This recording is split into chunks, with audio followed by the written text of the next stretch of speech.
Hello बच्चों, कैसे हो? आपका स्वागत है त्रिपाणी स्टडी सेंटर में। आज जो हम करने जा रहे हैं क्लास 10th, ठीक है, ये 7.1 एक्सरसाइज मैथ का बहुत इंपॉर्टेंट है। इससे पहले हमने 4th क्वेश्चन किया था पार्ट ए में, ये जो है पार्ट बी है जिसमें हम 5th से लेकर 10th क्वेश्चन तक करेंगे, जो कि बहुत इंपॉर्टेंट है और आपको समझना भी चाहिए इसको अच्छे से। लेकिन चैप्टर जो एक्सरसाइज स्टार्ट करने से पहले जो एक बात जो मैं हमेशा कहता हूँ, जो आपको समझना भी चाहिए और मानना भी चाहिए, वो ये है कि जब भी वीडियो देखिए पूरा देखिए, क्योंकि अधूरा जानकारी खतरनाक होता है।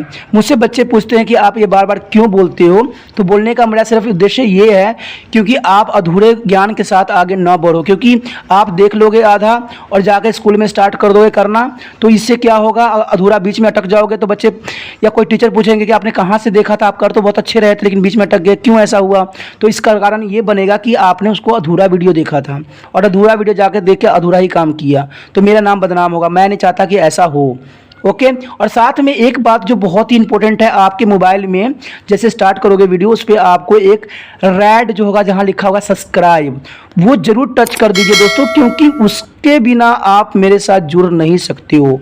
अगर जुड़ना है, साल भर चलना है, साथ में रहना है, साथ में करना है, तो जरूर एक बार घंटी को बजाइए और मेरे साथ जुड़िए। और जुड़ने के लिए आपको सब्सक्राइब करना ही पड़ेगा, चाहे आप मेरी बात मानिए चाहे नहीं मानिए। चाहे सब्सक्राइब करने से आपका जो मोबाइल के जो मेमोरी भर जाए, जो मर्जी है, जुड़ना है तो सब्सक्राइब करना है।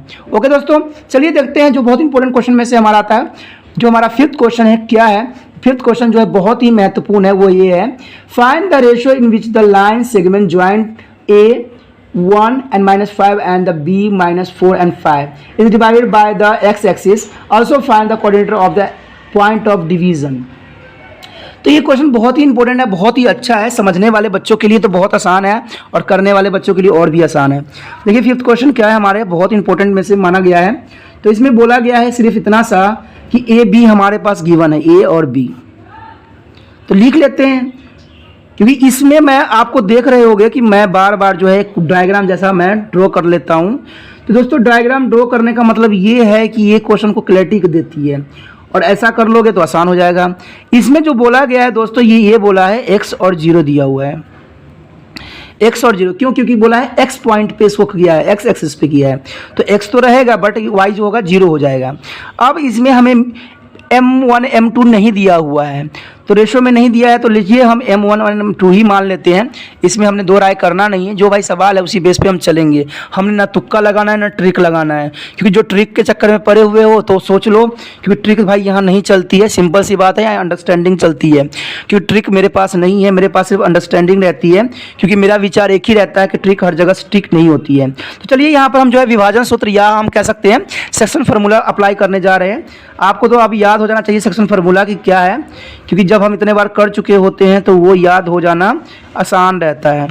ओके, तो दूसरा में क्या बनता है, M1y2 plus M2 into y1 equal to M1 plus M2। चलिए हम फिर अप्लाई करते हैं। इसमें क्या है, देखिए मैंने इसे अंडर वो कर दिया इसलिए क्योंकि हमें x और 0 को भी लेके चलना पड़ेगा, तो इसलिए इसको दो भागों में बांटना मेरे लिए बहुत ज़रूरी थी। अब देखिए इसमें अप्लाई कर दीजिए दोस्तों, क्या है M1 कितना है, M1 तो M1 कुछ गिवन ही नहीं है। x2 कितना है -4, तो लगा दीजिए इंटू -4 प्लस यहाँ 1 है तो हमारा M2 इंटू 1, और यहाँ क्या होगा M1 प्लस M2, यही आएगा ना, इज इक्वल टू किसके बराबर? देखिए x एक्सिस पे है तो x एक्सिस के लिए ये होगा, x एक्सिस के लिए x हमें गिवन है तो हमने x ही इधर साइड लिया। मैंने कहा था ना कि इसको x एक्सिस में लेना होगा। अब 0 के लिए तो 0 यहाँ रखना पड़ेगा, इक्वल टू क्या लगाना पड़ेगा, M1 कितना है हमारे पास, M1 ही है।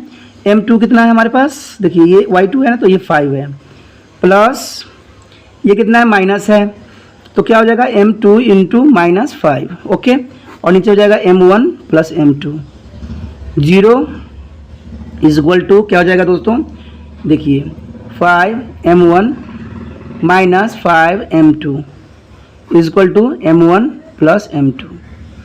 ओके, तो ये देखिए 0 है तो इसको क्या कर देगा, 0 से डिवाइड कीजिएगा तो क्या हो जाएगा M1 plus M2 is equal to, okay यहाँ जाएगा 5M माइनस 5M2। अब बच्चों आप लोग सोच रहे होंगे कि मैं इस क्वेश्चन को बढ़ाता ही जा रहा हूँ और इसको मैंने यहीं स्टॉप कर दिया। आखिर मैंने इसको स्टॉप क्यों कर दिया?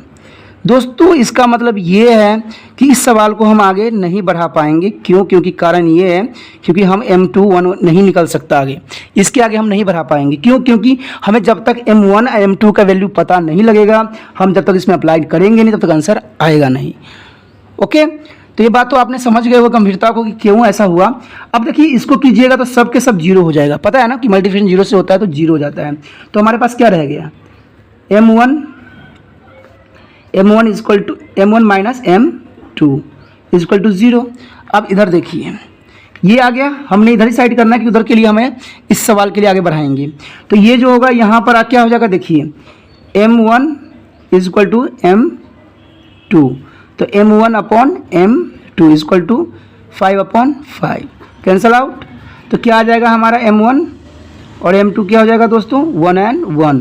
तो रेशो क्या बन गया हमारा, रेशो 1:1। देखिए 1:1 आ गया, तो इसका मतलब M1 1 होगा, M2 भी 1 होगा, तो क्योंकि हमें रेशो आ गया। अब रेशो आ गया है तो रेशो को आप यहाँ पर x की वैल्यू फाइंड आउट करने के लिए कीजिए।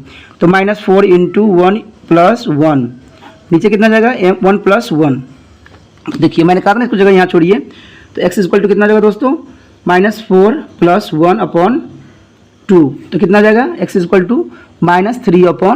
तो इसका जो एग्जैक्ट आंसर आएगा वो क्या आएगा -3, 2 and 0, ये इसका आंसर बनेगा। देखा क्वेश्चन कितना आसान तरीका से और मज़ेदार रूप से हो गया। अब जो है हम इसका अगला क्वेश्चन देखेंगे। अगला जो है 6th क्वेश्चन वो क्या है, देखिए if the 1 2 4 y x 6 and 3 5 are there vertically of parallelogram take in order find the x and y। दोस्तों इस क्वेश्चन में कोई खास नहीं है, बहुत ही करना आसान है, सिर्फ करने का तरीका रूल रेगुलेशन सही हो तो सवाल जो है ऑटोमेटिक हो जाता है।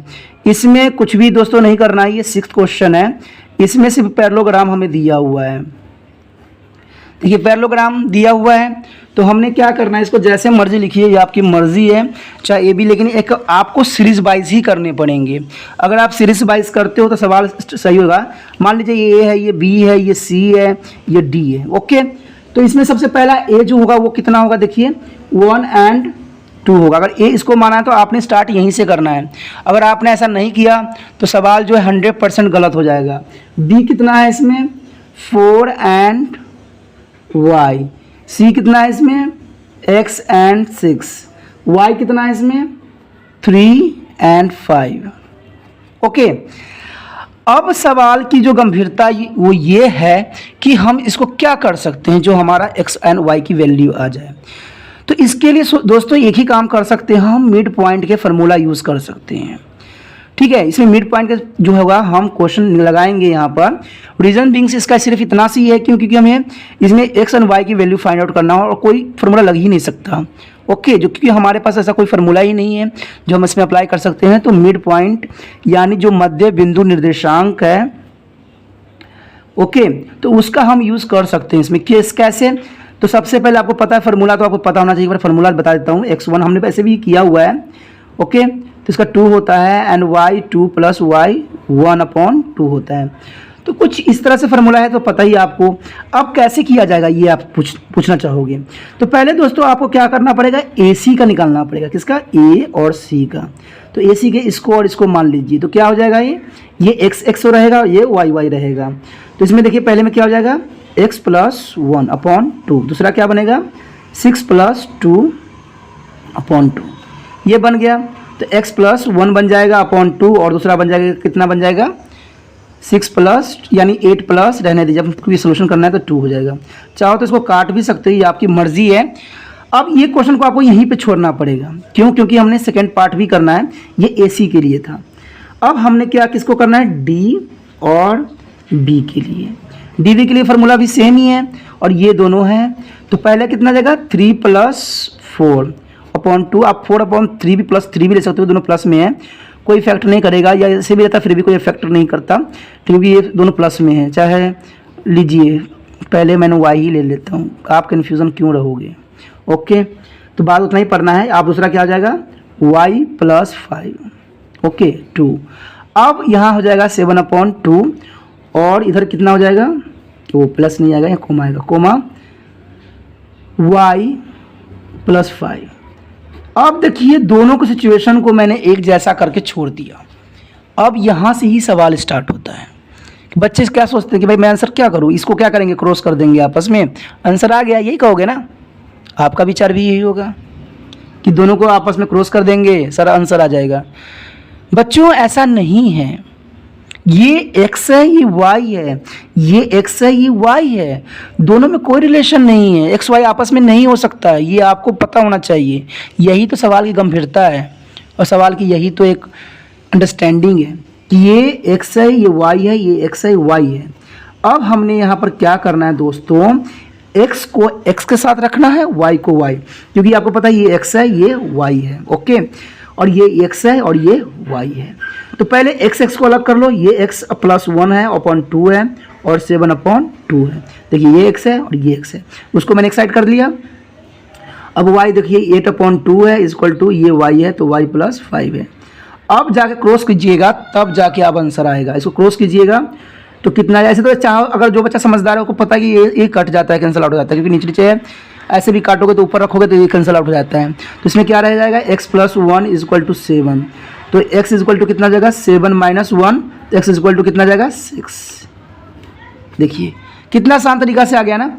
आप देखिए ये कट जाएगा, आपको पता है ये कट जाता है, 4 हो जाएगा, तो इसको मल्टीप्लिकेशन कर दीजिए, कितना 8 हो जाएगा इक्वल टू कितना जाएगा y +5, तो 8 - 5 इक्वल टू y, तो कीजिए माइनस कितना जाएगा y इक्वल टू कितना जाएगा 3। देखा दोस्तों, कोई मुश्किल था, कोई प्रॉब्लम थी, तो आपका जो आंसर आ जाएगा x जो इक्वल होगा कितना हो गया, x जो होगा आपका पास 6 आएगा, y जो होगा आपका 3 होगा। तो इस तरह से जो है इसका आंसर आ गया। 7th है, find the coordinate of point A where A is the diameter of the circle whose the center is 2 and -3 and the B is the 1 and 4। ये क्वेश्चन जो दोस्तों है 7th है, ओके। ये क्वेश्चन कोई खास नहीं है, अगर देखा जाए तो बहुत ही आसान है, लेकिन आसान तब बनता है जब हम उसको करते हैं, आसान ऐसे ही एज इट नहीं बनती है दोस्तों, तो इस बात पे ध्यान दीजिए। मान लीजिए क्या है, ये सर्कल है, ये बोला है ना, और डायमीटर क्या है इसका, ए और बी क्या है इसका डायमीटर, यही बोला है ना इसने, A B is the diameter, A B जो है इसका व्यास है, यही बोला है, ए बी क्या है इसका व्यास है, ओके। और क्या बोला है इसमें, ए पॉइंट एंड ए जो है find the coordinate of A, A point हमें पता नहीं है, तो ये x है और ये y है। इसका मिड पॉइंट आपको शायद गिवन है, कितना दिया हुआ है, मिड पॉइंट दिया हुआ है सेंटर, यानी जो केंद्र बिंदु है वो है 2 और -3 है, ओके, ध्यान से देखना।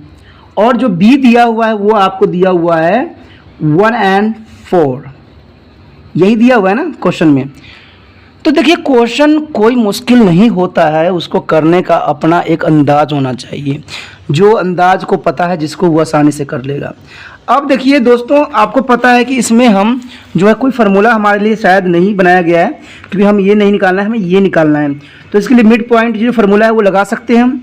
तो मिड पॉइंट तो आपको पता है, मध्य बिंदु क्या बताता है, मध्य बिंदु को जो निर्देशांक होते हैं, बिंदु के निर्देशांक क्या कहता है, मध्य बिंदु का निर्देशांक, यानी मिड पॉइंट थ्योरम क्या कहता है, मिड पॉइंट, सॉरी थ्योरम नहीं पॉइंट, मिड पॉइंट क्या कहता है, क्या कहता है कि ये हमारा होगा x2 + x1/2 और इधर होगा y2 + y1/2, यही कहता है ना। तो ये कहता है, तो चलिए अप्लाई कर देते हैं, ये इसको करेंगे, यही होगा ना इसमें। तो x के लिए करेंगे, y के लिए करेंगे, तो इतना ही होगा। तो इसमें तो हमें गिवन है, तो पहला क्या हो जाएगा, इसको हो जाएगा, तो ये हो जाएगा, पहले ये होगा तो 1 + x अपॉन कितना हो जाएगा 2, ओके। दूसरा क्या हो जाएगा, देखिए इसके साथ इसको कीजिए, तो 4 + y/2।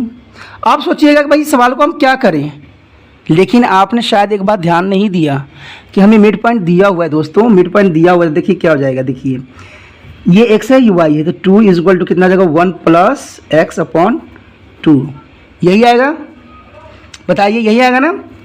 और सेकंड के लिए क्या हो जाएगा, यहाँ पर दिया हुआ है कितना 3 दिया है, -3, तो क्या हो जाएगा 4 + y/2। देखिए सवाल तो अब हो गया, 2 2 कितना होता है 4, तो कितना जाएगा 1 + x, 4 - 1 = x, तो x = 3। देखिए x की वैल्यू आ गया।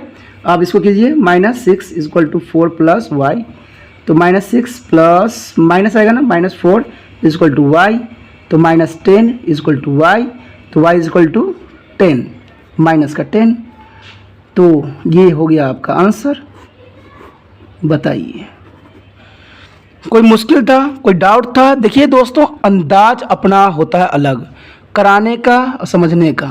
अगर आपको अंडरस्टैंडिंग हो रहा है, समझ आ रहा है, तो मेरे साथ जुड़ना चाहते हो तो सब्सक्राइब जरूर करो, और जब भी वीडियो देखो पूरा देखो, क्योंकि अगर मुझे गुरु बनाते हो तो मेरे बातों को मानना पड़ेगा। क्योंकि मेरे साथ सामने होते तो मैं आपको डांटता भी, गुस्सा भी करता, लेकिन आप जो हो मोबाइल पे हो, देख रहे हो मेरे वीडियो, तो मेरी बातों को समझना पड़ेगा। क्योंकि गुरु के जो बात मानता है कामयाब वही होता है। क्योंकि याद रखना, एक गुरु जो होता है 90 नंबर बच्चों को दिला सकता है, ओके, क्योंकि अगर वो विश्वास गुरु पे करता है तो। लेकिन आज जो है ये समय ही बहुत बेकार चल रहा है। आज का जो समय है उसमें गुरु का जो महत्व है घट गया है, लेकिन यहाँ पर नहीं घटना चाहिए। यहाँ पर आपके साथ और मेरा साथ दोनों इक्वल होना चाहिए, और मैं नहीं चाहता कि हम दोनों का साथ जो है बेकार हो या कोई गलत तरीके से मैं आपको सिखाऊं जो आपको सही नहीं हो। जो सही है वही मैं आपको बोलता हूँ, ओके।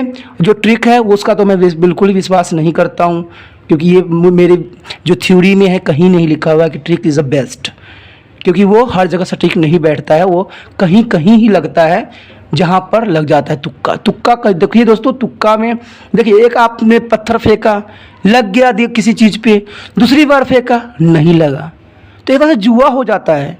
ट्रिक जो होती है तो जुआ होता है, किस्मत ने किया तो लग गया, नहीं लगा तो गया, फिर आप गरीबी रह गए।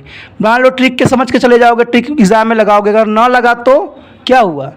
तो वही हो गया ना, जुआ आपने खेला, फिर हार गए, सब कुछ गए थे, ट्रिक के चक्कर में रह गए। लेकिन अगर समझ के जाओगे तो कुछ ना कुछ तो ज़रूर हासिल करके ही आओगे। तो ये बातें बहुत इंपॉर्टेंट होती है। तो ट्रिक जो है एक तरह से जुआ है, और मैं जुआ जो है उसको बच्चों को नहीं बता सकता। क्यों? क्योंकि वो बच्चों जो मेरे साथ जुड़ चुके हैं वो मेरे हैं, और उनको पढ़ाना मेरा काम है, क्योंकि मैं उनका गुरु हूँ, वो मेरा शिष्य हैं। तो गुरु शिष्य में जो है रिलेशन अच्छा होना चाहिए, क्योंकि ये संबंध दुनिया में सबसे प्यारा होता है, सबसे अच्छा होता है। चलिए कोई बात नहीं, अगला क्वेश्चन हम देखते हैं। एट्थ भी बहुत मजेदार है, एग्जामिनर का काफ़ी फेवरेट रहा है, हमेशा फेवरेट रहता है। तो इस क्वेश्चन को ध्यान से समझिए और सोचिए कि इसमें क्या हो सकता है। इस क्वेश्चन में दोस्तों एट्थ क्वेश्चन जो है बहुत ही इंपॉर्टेंट रहता है, इसलिए क्योंकि ये एग्जामिनर का फेवरेट रहा है। और इसमें सबसे पहली बात जो होती है बच्चों को समझ ही नहीं आता कि इसमें लिखा हुआ ये है कि if A and B are -2 and -2 and 2 -4 respectively, find their coordinate of P such that is AP is equal to 1/7 AB and the P lies on the line segment AB। तो इसमें बच्चे हमेशा कंफ्यूज रहते हैं कि भाई हम करें क्या ना करें, क्योंकि 1/3 दे रखा है। कुछ जो टीचर कराते हैं डायरेक्ट कह देते हैं कि भाई इसको ना 3 और 4 मान लो, लेकिन हम 3 4 क्यों मान लें, किस बेस पे मान लें? आपने बोल दिया इसलिए मैंने मान ले। इसको करने का अपना तरीका होता है, रूल रेगुलेशन होते हैं दोस्तों। मैं पहले ही कह चुका हूँ कि बिना रूल रेगुलेशन से तो कहते हैं ना पत्ता भी नहीं हिलता है, तो सवाल कहाँ से हो जाएगा। तो इसमें देखिए क्या है, P lines segment A B segment है, टोटल ए बी सेगमेंट है, ये पी है, ओके। तो इसमें क्या दिया हुआ देखिए, तो इसमें दिया हुआ है हमारा जो ए और बी कितना है, ए है हमारा -2 -2 यही है ना, और बी कितना है हमारे पास, देखिए बी है हमारे पास 2 -4 यही है। तो चलिए देख सकते हैं हम क्या कर सकते हैं। हमारे पास ए पी देखिए, ए पी जो दिया हुआ है, A P is given to 3/4 A B, ये गिवन है हमारा। ये क्या है दोस्तों, गिवन है, ओके। ये दिया हुआ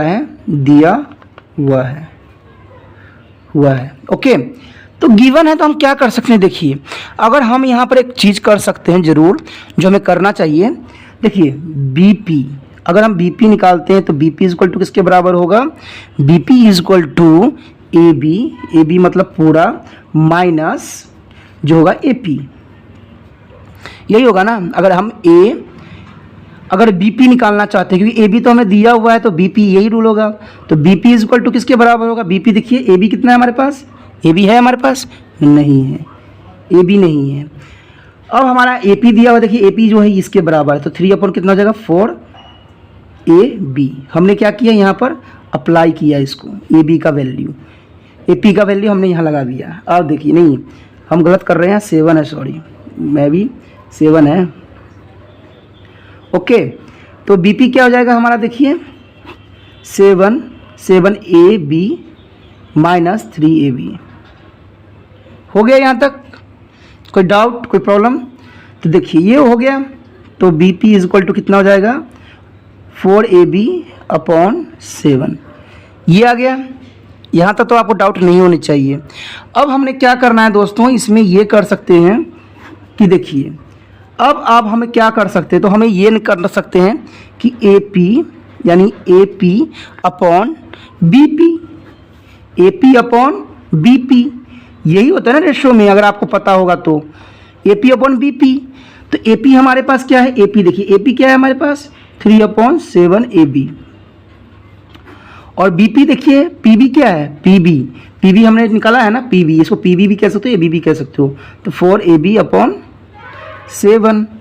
अब क्या हो सकता है, इसको लीजिए 3/7AB इंटू, ये क्रॉस चला जाएगा, ये ऊपर है तो ये जगह 7/4AB। तो देखिए ये AB से तो AB कैंसिल आउट, 7 से 7 कैंसिल आउट, तो रह कितना गया हमारे पास 3/4। तो हमारा रेशो कितना निकल गया, रेशो 3/4। तो हमारा ये 3 होगा, ये 4 होगा। जब यहाँ तक आपका सवाल निकल चुका है तो सवाल अब कोई मुश्किल नहीं है। आप तो पता है कि आपको यहाँ पर विभाजन सूत्र यानी सेक्शन फार्मूला अप्लाई करना पड़ेगा। तो बताइए क्या फार्मूला आता है सेक्शन फार्मूला का, M1 प्लस थोड़ी होगा, X2 भी तो होगा, M2 प्लस यहाँ आएगा X1, यही होता है ना, M1 प्लस M2। बार बार फार्मूला लिखने से ये होता है दोस्तों कि आपको याद हो जाता है, और याद रखना भी ज़रूरी है। उसी तरह से जो होता है M1 Y2 plus M1 Y1, यहाँ 2 आएगा, और यहाँ M1 प्लस M2। ओके, आप अप्लाई करके देखिए। जो M1 कितना हमारे पास हो गया, देखिए M1 कितना है 3 है, इंटू X2 कितना है हमारे पास, देखिए X2 ये है, तो X2 कितना है हमारे पास 2 है, सही से दिख भी नहीं रहा, 2 है, इंटू 2 प्लस जो हमारा क्या है M2 कितना है 4, इंटू कितना है -2, और नीचे क्या आ जाएगा 3 + 4। ये तो एक पार्ट के लिए हो गया। अब B पार्ट के लिए क्या होगा, देखिए जो Y के लिए क्या होगा, तो 3 हमारा पहला हो जाएगा X M1 कितना 3 है, इंटू -4, यही है ना, -4 आएगा क्योंकि Y हमारा ये है -4। ओके, प्लस M1 कितना है हमारे पास, M2 कितना है 4 इंटू -2, और नीचे 3 + 4। यहाँ तक तो आपको समझ में आ गया होगा। अब देखिए क्या हो सकता है। अब इन दोनों को हम सोल्यूशन करना है। 3 × 6 मल्टीप्लिकेशन जरूर करना, क्योंकि कभी कभी मैं भी मल्टीप्लिकेशन नहीं कर पाता हूँ, गलत करके रखते। 4 × 8, ठीक है, गलत नहीं होना चाहिए। 7 और कितना जगह 12, -8, ओके, और यहाँ पर 7। तो देखिए क्या हो जाएगा, इसको माइनस कीजिए, कितना हो जाएगा -2/7, और इसको कितना हो जाएगा, देखिए -20/7। तो आंसर क्या यही है? क्या मैंने आंसर सही निकाला है? बताइए, देखिए आंसर में पीछे चेक कीजिए। तो आंसर जो होगा -2 और 7 -20 सही है दोस्तों, क्योंकि जब रास्ता, देखिए कहते हैं ना, जब रास्ता हमारा सही होता है ना तो आंसर कभी गलत जा ही नहीं सकता। हम गलत भी कर रहे होते हैं फिर भी हमारा सही ही हो जाता है। क्यों? क्योंकि हमने सवाल को प्रैक्टिस पहले भी किया हुआ है, समझा हुआ है, जाना हुआ है, तो कभी सवाल गलत होने के चांसेस ही नहीं बनते। ओके, जो मेहनत करेगा वही करेगा, और मेहनत कब होता है, जब कॉपी पेन पेंसिल निकाल के मेरे साथ आप जब करोगे तभी मज़ा आएगा और तभी अच्छा भी आएगा। ओके दोस्तों, चलिए अगला क्वेश्चन हम जो देखते हैं 9th क्या है। 9th है, find the coordinator of the point which divided the line segment join A minus, जो A है वो -2 and 2 है, एंड B है 2 and 8 into the 4 equal part. देखिए दोस्तों, इसमें कोई खास नहीं, इसमें बहुत इजी बात है। शायद आप लोगों के लिए लग रहा हो मुश्किल, लेकिन मेरे लिए तो मुझे नहीं लग रहा कोई मुश्किल है। इसमें देखिए ये लाइन खींचा गया है जिसका जो पॉइंट यहाँ पर गिवन है वो A and B है, देख रहे हो आप, A and B है, जिसमें क्या है -2 है और 2 है। इधर साइड कितना है जो है 2 एंड 8 है, यही है ना। अब इसने क्या बोला है, इसको 4 सेक्शन में कन्वर्ट करना है, इक्वल 4 इक्वल सेक्शन। तो ये देखिए 1 2 3, अगर हम बीच में खींच दे कितना हो जाएगा, फिर 4 सेक्शन का है ना इसने, तो 4 करने के लिए हमें क्या करना पड़ेगा, इसको 4 टाइम डिवाइड करना पड़ेगा। तो 3 तो हमें मारना ही पड़ेगा। देखिए 1 2 3 4, ये 1 हो गया, ये 2 हो गया, ये 3 हो गया, ये 4। अब देखिए इसने बोला था ना कि 4 इक्वल पार्ट में इसको डिवाइड करना है, तो 4 इक्वल पार्ट में करना है तो पहले तो हम किसमें क्या कर सकते हैं, इसमें भाई हम वो भी नहीं लगा सकते, कोई रेशो वेशो वाला भी नहीं सवाल उठ रहा है। तो सवाल तो एक उठ रहा है ना कि अगर हम इसको कर देते हैं तो इसका पता लग जाएगा, जब हम इनको करेंगे तो इसका पता लग जाएगा, जब इसको और इसको करेंगे तो इसका। तो हमें मिड पॉइंट थ्योरम ही लगाना पड़ेगा, यानी मिड पॉइंट ही लगाना पड़ेगा, सॉरी। तो x2 plus x1 upon 2, y2 plus y1 upon 2। तो देखिए सबसे पहले हमने किसके लिए करना है, इसको नामकरण कर दीजिए। ये a और b है तो ये c ले लीजिए, ये d ले लीजिए, ये e ले लीजिए। दोस्तों अपने तरीक़ा से करना है तो क्यों फालतू में हम सरदर्दी लें। अब देखिए हमने d के लिए अगर जब हम निकालने जाएंगे, d के लिए हम निकाल रहे हैं, तो d के लिए निकालने के लिए हम इन दोनों को करेंगे। तो क्या होगा इसका, देखिए ये 2 है तो 2 प्लस माइनस 2 अपॉन 2, और इधर कितना हो जाएगा 8 माइनस 8 प्लस 2 अपॉन 2। तो d इक्वल टू कितना हो जाएगा 0 अपॉन 2, और कितना हो जाएगा दोस्तों 10 अपॉन 2, तो कट गया 5। तो पहले का d जो सेक्शन होगा वो कितना जाएगा 0 और 5, पता लग गया। d का जो क्या निकलेगा 0 और 5। अब क्या रखिए, क्या 0 और 5 रख दीजिए। अब यहाँ से जो है इस दोनों का सेक्शन इसको और इसको निकालिए। तो हम निकालेंगे हम e के लिए, किसके लिए e के लिए, यानी इसको जब कीजिएगा इसको कीजिएगा तो e ऑटोमेटिक निकल जाएगा। फार्मूला वही सेम है, कोई नहीं चेंजेस हुआ है, ठीक है। यही है x2 plus x1 upon 2 y2 plus y1। दोस्तों जितना बार फार्मूला लिखोगे उतना याद होगा, ये मेरी विचार है और हमेशा रखना चाहिए आपको। 2 जो देखिए अब इसमें क्या है x2 कितना है, देखिए ये है ना, तो 2 प्लस 0 अपॉन 2, और इधर कितना हो जाएगा 8 प्लस 5 अपॉन 2। तो देखिए कितना आ जाएगा, देखिए 2 अपॉन 2 और 8 9 10 11 12 13, यानी 13 अपॉन 2। तो कैंसिल आउट, तो ये हो जाएगा 1 एंड 13 अपॉन 2।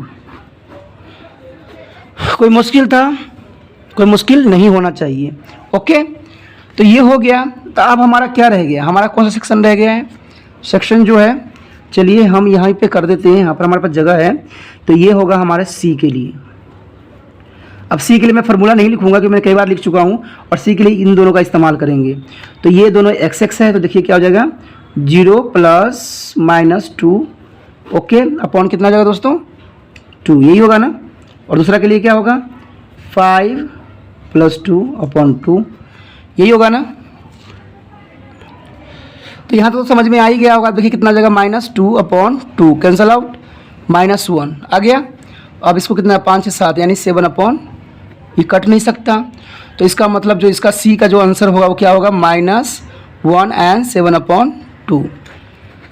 देखा दोस्तों कितना आसान तरीके से निकला है और कितने कन्फ्यूजन से दूर निकला है। डी के लिए ये निकला है, ई के लिए यहाँ पर निकला है और सी के लिए यहाँ निकल गया है। तो मैंने कहा ना दोस्तों, सवाल करने का अपना एक अलग अंदाज होता है, समझने का आपका अपना एक अंदाज होना चाहिए। और अंदाज तब बनता है जब आप कॉपी पे इसको नोट डाउन करते हो, क्योंकि बेवकूफ़ नहीं बनाना है माता पिता को। वो आपके बड़े हैं, प्रिय हैं, और आप उनके लिए ही जीवन जी रहे हो। तो उनको आपने अच्छे से अच्छे करके दिखाना है, जिससे आपका अच्छा मार्क्स आएगा। तो आपका माता पिता बहुत खुश होंगे और उनको शाबाशी होगी कि आपने बहुत अच्छा मेहनत किया है। ठीक है, आपको पढ़ना भी चाहिए क्योंकि आपका जीवन भी इसी पे आधारित होता है। ओके, शॉर्टकट का जीवन कभी भी अच्छा नहीं होता है। ओके दोस्तों, चलिए देखते हैं हमारा जो है 10th क्वेश्चन क्या है। 10th क्वेश्चन भी बहुत ही महत्वपूर्ण रखता है। तो देखते हैं 10th क्वेश्चन हमारे पास क्या है। Find the area of the rhombus if the vertical is 3 0 4 5 -1 and 4 and -2 and -1 taken in the order। ठीक है, इसमें बोला है हमें रंबस यानी समचतुर्भुज का जो है एरिया फाइंड आउट करना है, क्षेत्रफल पता करना है, जिसमें हमें जो गिवन है वो दिए हुए हैं। यानी 10वां क्वेश्चन जो है महत्वपूर्ण है। क्वेश्चन 10वां क्वेश्चन कुछ इस प्रकार से है दोस्तों। एक रंबस बनाई गई है, उसमें A B C D दिया हुआ है। जब A B C D है तो हमें क्या करना पड़ेगा, इसके विकर्ण। ठीक है, इसमें बोला हुआ अगर हाफ आप जो है हिट देख रहे होगे तो हिट में ये लिखा हुआ है, हिंट्स में ये लिखा हुआ है कि एरिया ऑफ रंबस हमें पता करना है। तो डायग्नोसिस पता करना है यानी विकर्ण हमें पता करना है। तो इसको जब हम लिख रहे हैं तो हम सिस्टमैटिक लिखेंगे 3 और 0, यहाँ पर हो जाएगा 4 और 5। दोस्तों ये सीरीज वाइज नहीं लिखिएगा ढंग से तो इसमें गलत हो जाएगा। अगर मैं उल्टा पुल्टा लिख दूंगा तो 100% सवाल जो है गलत चला जाएगा और गलत जाने का चांसेस भी इसी बेस पे होती है। तो पहले तो हम AC का निकाल लेते हैं, लेकिन AC का हम क्या निकालें मुझे तो ये भी समझ नहीं आ रहा कि करना क्या है। आप बच्चे देख रहे होगे तो आप सोच रहे होगे कि क्या करें, इसमें क्या निकाला जा सकता है। तो देखिए इसमें जो है हमारा फार्मूला जो है 7.1 का यहाँ पर इस्तेमाल हो सकता है, क्योंकि हमें पहले तो इसकी दूरी निकाल लेंगे, दोनों की दूरी निकाल लेंगे, विकर्ण की दूरियाँ हो जाएगी तो हम इसको फार्मूला में अप्लाई कर सकते हैं। तो पहले तो हम AC का निकाल रहे हैं तो इसके निकाल लेंगे। तो आपको पता है फार्मूला क्या होता है, x2 माइनस x1, यही होता है ना फार्मूला कि मैं भूल गया हूँ, यही होगा, प्लस y2 माइनस y1। तो देख लेना दोस्तों कहीं फार्मूला में कुछ गड़बड़ ना कर दूं मैं, लेकिन रूल रेगुलेशन तो यही कह रहा है। ओके, तो देखिए x2 कितना होगा हमारा, x2 ये है तो -1, ओके, ये AC है ना और ये 3 है तो -3, तो हमारा कितना हो जाएगा, ये बात की बात है, फिर देखते हैं आगे। y2 कितना है हमारे पास, ये है तो 4 प्लस 0 माइनस 0 का 2, ये हो गया। तो देखिए ये हो जाएगा 4 का स्क्वायर माइनस 4 का स्क्वायर प्लस 4 का स्क्वायर, तो कितना हो जाएगा दोस्तों, कितना हो जाएगा 16 प्लस 16, तो कितना हो जाएगा ये 32 हो जाएगा ना, 32। तो 32 के आप क्या कर सकते हो, यही सोच रहे होगे कि भाई 32 आ गया रूट में तो क्या हो सकता है। लेकिन आप जो बच्चे समझदार है, जो जानते हैं मुझे किए हुए हैं, तो हम इसका एलसीएम निकाल लेंगे। 2 से करेंगे कितना आएगा 16 आएगा, 2 से करेंगे 8 आएगा, 2 से करेंगे 4 आएगा, 2 से करेंगे 2 आएगा, 2 से करेंगे 1 आएगा। देखिए किसका 2 का स्क्वायर बन गया ना, तो इसका मतलब क्या होगा 4√2। 2 का स्क्वायर बन रहा है, 1 का नहीं बन रहा है, तो 4 हो जाएगा, 2 दूना 4 2 2 4 एंड अंडर ये, तो इतना आ गया। एक चीज़ तो चलिए आ गया। अब हमने क्या करना है, हमने किस अगला क्या निकालना है, B और D का निकालना है। तो फार्मूला सेम वही है, फार्मूला मैं नहीं लिखूँगा, ओके, फार्मूला तो वही सेम है। तो इसमें देखिए क्या है, अब इसके लिए कर रहे हैं तो ये 4 जो होगा हमारा क्या होगा, x1 2 होगा तो -1, और ये माइनस और माइनस ये हो जाएगा स्क्वायर प्लस, क्योंकि ये माइनस में है।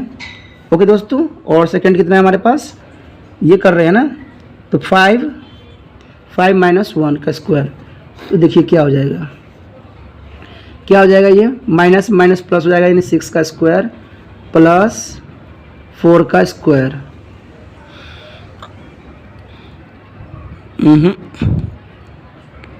एक गलती हम कुछ कर रहे हैं इसमें,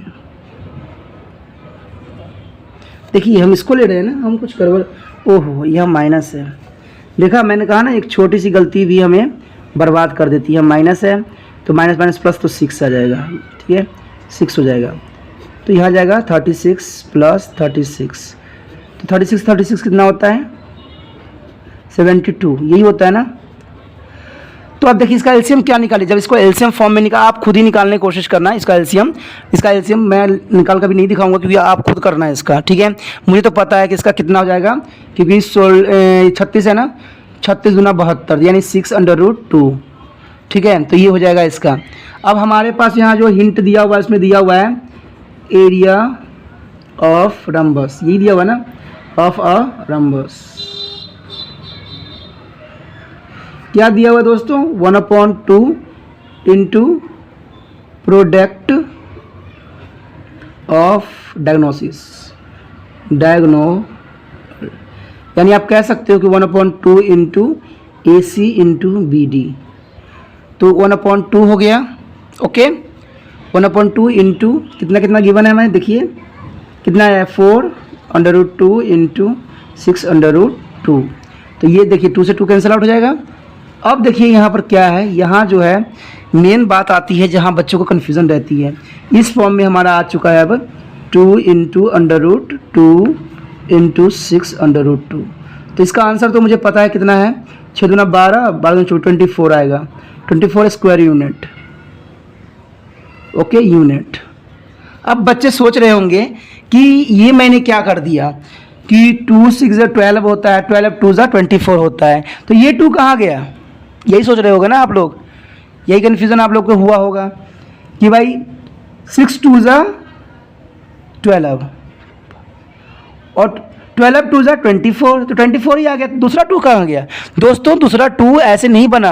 आपको एक बात नॉलेज में कई बार बता चुका हूँ कि जब √2 इंटू √2 किया जाता है ना, तब जाके 2 आता है, इसलिए मैंने एक ही 2 लिया इसमें। समझ में आया बात को? तो ये कन्फ्यूज़न मत रहना और कन्फ्यूज़न अपने आप को ना करना, क्योंकि जो बच्चे मेरे साथ जुड़े हुए हैं और उनको मैं नहीं चाहता कोई तरह की कन्फ्यूज़न और कोई तरह के डाउट रहे।